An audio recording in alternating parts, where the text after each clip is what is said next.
welcomes his Manchester United side to the Bet365 Stadium, and it's a side which is looking very strong, buoyed by first teamers like Fosu Mensah coming back from injury. He, of course, has been out for over a year with a knee injury. Axel Tuanzebe, he's battling back to full fitness as well. Mati Kovar returns between the sticks. Tahith Chong, who came on for the first team against Bruges in the Europa League just last week, he starts as well. It's a strong looking side here at the Premier League 2 Division 2 clash between Stoke City and Manchester United. Yeah, really looking forward to this one. It's between West Ham and Manchester United for the title in Premier League 2 Division 2, but the Reds must win here at the Bet365 tonight. To take you through the starting lineups and the match is Ben Thornley, but first, Stuart Gardner. Thank you, Mark. Good evening, everybody. Welcome to the Bet365 Stadium. Two first teamers making their way back from injury for United tonight. Fosu Mensah playing at right back and Axel Tuanzebe at centre back. Throw in Chong and Gomez, who have first team experience as well. And that is a strong looking Manchester United side who play in the league for the first time since the 31st of January. And they can go joint top with West Ham with victory here tonight. Now Stoke, a couple of very familiar faces, two ex-Reds in there. Ryan Shawcross, who's given great service over the last decade to Stoke, and Mamjouth as well. They barely played first team football this year, so they're getting the opportunity in the under-23s. Edwards as well and Timon also have played first team action, plus Ngoy, so a strong looking Stoke under-23 side. There's our referee, Mr. Copeland, who's ready to get us underway, and away we go for this big game in the upper regions of PL2 Division 2. Manchester United would take them level with West Ham, only behind the Londoners on goal difference. A bit short, well kept alive, and forward by Garner. Garner across to Chong in acres of space over on the right hand side. He can take on Timon here. Chong loves to cut in a lovely little reverse pass while he's onside. Excellent goalkeeping from Adam Davis, and they're screaming at the linesman straight away. Barlow, well, just too close to the goalkeeper. It's a great opportunity. It was lovely run by Tahith Chong, and he passes the ball there. And if you just look at Shawcross's foot, it's a decent decision by the fourth official, by the assistant over the far side. He wasn't offside, and that has got to go down as a very good save and perhaps a missed opportunity. He's just about right, I think, the lino there. Here's Chong onto his left foot. Whistles over the top, but lively start. Yeah, it was a lovely reverse pass from Tahith Chong. He does enjoy starting off on the right hand side, but wants to cut in more often than not on his favoured left foot, and this time he has a shot over the bar. Stoke's first team, fourth from bottom in the Championship. Only a couple of points away from the relegation zone. That's in Mateng, who's quick, flags up for offside. I'm sure there was a great deal of doubt about that. I've got Ben alongside me, who's flagging as well, with his right arm. I couldn't believe that the pass wasn't made earlier, because Ethan Galbraith, it was a really poor ball back inside. Ooh, hang on, it was intercepted, and he had just gone that split second too early. Having said that, I don't blame Kieran Mateng. The ball should have found him a lot sooner and he'd been in, so Ethan Galbraith can breathe again, because it was a really poor pass square. That looked tight, to say the least. Chong, this time goes on the outside, drives to the line. I tell you what, it's a great ball in. It's just a terrible shame there was nobody there in black. Fabulous ball. McGee, Garner can hit them from here. That's a great strike, and well tipped over by Adam Davis. Yeah. Garner has been amongst the goals this season, 7 in the under-23s, and from that range he's a real threat. As the ball comes back out to James Garner, he's got plenty of time, and he does strike a wonderful ball, tipped over. Free header, 1-0, United lead.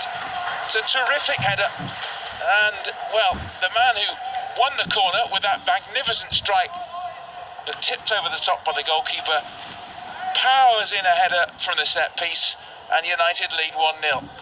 It's not a goal we're used to seeing James Garner score, but the ball's played back to Tahith Chong, loves to whip those in-swinging crosses in with his left foot, and very, very difficult to defend against. And that is a terrific header from James Garner, really was. Kept his eye on it all the way. Well, a lot of his goals this year have been, from range or firm strikes from around the edge of the area. We're not used to seeing him thundering in a header, are we? No, and he did thunder it in. It was a brilliant header. Used the pace of the cross. Bright start, United. It's a corner kick for Stoke. It's just the start they would have been looking for. Early goal. Goy, who's a threat down the left-hand side. Force. It's going to be Sorensen to take for Stoke. It's a deep one, a free header again at the far post, and once again it's not on target. Shawcross, over the years we've seen what a threat he is from set pieces, and he's disappointed himself for actually not hitting the target here. Yeah, it's very, very deliberate. He just has Axel just backpedaling, and it was very, very deliberate to find Shawcross. Gomez, Chong, given time, but a torrid time. Gomez, Chong is taken down there. Well, surely the linesman who's level with it can see that, because we're about a million yards away and we can see that. Well, he had no reason to go down, did he? They'll probably argue that he might have gone down a little bit too easily, but sometimes you don't need much when you're running at a decent speed to knock you off balance, and he was through there. I thought he was pulled back slightly there. Yeah. Then again, we'll see in a moment. Useful ball in. Cuts in to his left. Can he get the shot off? No, he was held up there. Goy. United make it clear in the end. Yeah, between James Garner and Axel Tuanzebe, did well. It's going to be awkward again at the far post, and the header. Third header so far in this game that Stoke have got off target. Diouf will be again disappointed that he gets the header, but can't find the target. Third time they've had a presentable headed opportunity. Yeah, it was a looping ball. He just pulls away onto Dion McGee. Fancies his chances, obviously, against the full-back. Let's have a look at this penalty shout. Yeah, it's pulled back. There you go. Yeah, I mean, that's clear, isn't it, Timon? But the linesman is in a perfect position, directly in line with it, staring straight at it. Garner, here comes Tahith Chong. Chong, Osumensa, a little deflection to the far post too. Angel Gomez, the deflection was kind to him, but he did the rest. And United's reward for a sparkling open 20 minutes is a 2-0 lead. I think one of the key things about being a full-back is obviously knowing when to make the overlapping run. And Tim Fosu-Mensah has done that twice now, on both occasions. The first time he fluffed his lines, but that time, and it was a perfectly weighted ball from Tahith Chong as he went outside him, and that is a really, really controlled finish. Yeah, excellent. Yeah, kept his cool completely there. And yeah, well, this has been sparkling for United after 20. Garner and Gomez, 2 up. Doing the goal difference, no harm at all. Onside, the flag was very late. Oh, the flag was very late there. I'm going to have a look at this, because bearing in mind they had one, Kyron Matang had one ruled out maybe erroneously for offside a moment ago. This looked even tighter. I thought Dion McGee was playing him on. Oh dear, he's not off there, is he? Look at the cut of the grass. I thought Dion McGee was playing him on. So I thought the first one he just about got right. That one's a poor decision, and Stoke can be rightly annoyed about that. Well, 1 for Kyron Matang and 1 for Goy. But nevertheless, United have played really, really well. Oh no! Flags up for offside. Thank goodness for that. Well, that could have been horrible.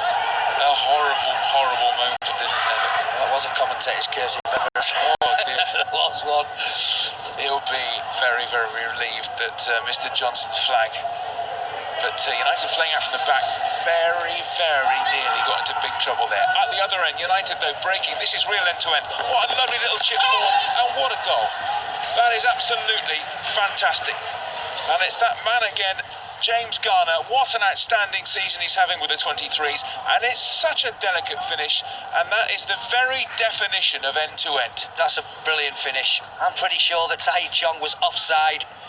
He actually never went for the ball. When the ball was played, it was definitely going in his direction, so you could understand if the flag had gone up, but from there on in, it's all about James Garner, and that is, he didn't even place it over the top of Adam Davis. He just delicately dinked it to the side of him, probably the goalkeeper expecting it to go over the top. Brilliant goal from a player that I am very, very keen on in James Garner. Let's have a look at this offside. You can see that's the pass back. It takes a little deflection there, and that's why the flag goes up. Yeah, I mean, if it had gone straight in, then there's no reason why that wouldn't have been given. Yeah. But he touched it, and he must have known he was offside. Well, what a great first half for Manchester United. 3 up they are. It's been very, very lively indeed. Some of United's attacking play has been terrific. Garner has scored twice. One powerful header, one glorious chip. He's been excellent. The skipper, Gomez, has scored as well. Fosu Mensah's cross deflected into his path. Neat finish. Stoke have got the ball into the net a few times, but ruled out for various reasons. And it's been a great watch. At the interval, Stoke 0, United 3.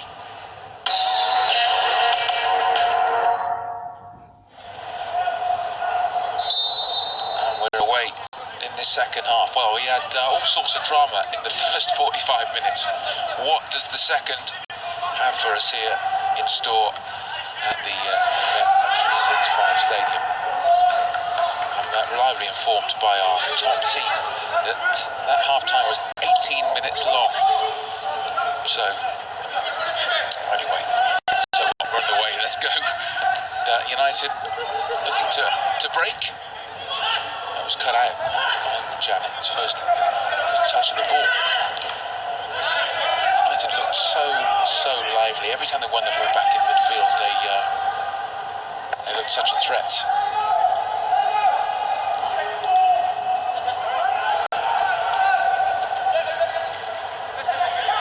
That shot.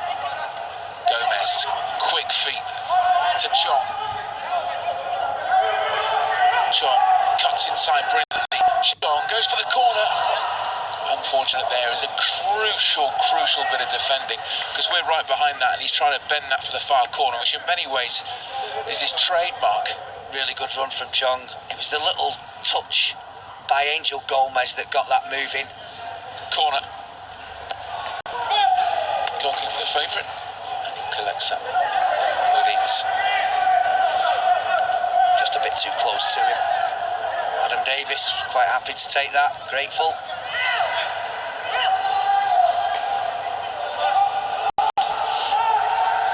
Edwards. It was a good run. And he wins the free kick. Probably going to be a book in that.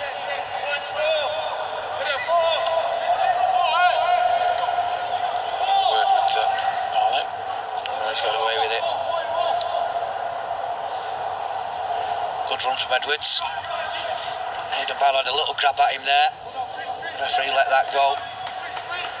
It's a good run from the full-back. Could be Lasse Sorensen, who likes the look of it. Clips in a dangerous ball, free header. And that's where they are, such a threat from set pieces. And Will Forrester gets Stoke right back into it. 3-1 United. Yes, reminiscent of the goal that James Garner scored. It's a good ball in and a really powerful header from the Stoke centre-half. Forrester just managed to get himself in between Tim Fosu-Mensah and Axel Tuanzebe, who, like Shawcross, were probably disappointed that it's gone over his head, but it's a good header, and you'd probably have to say, Stuart, that they sort of deserve to be back in this. Stoke, they've started the second half really well in these opening 10 minutes or so. Shot robbed. Here's Ngoy. Useful ball. Driven across the face of goal.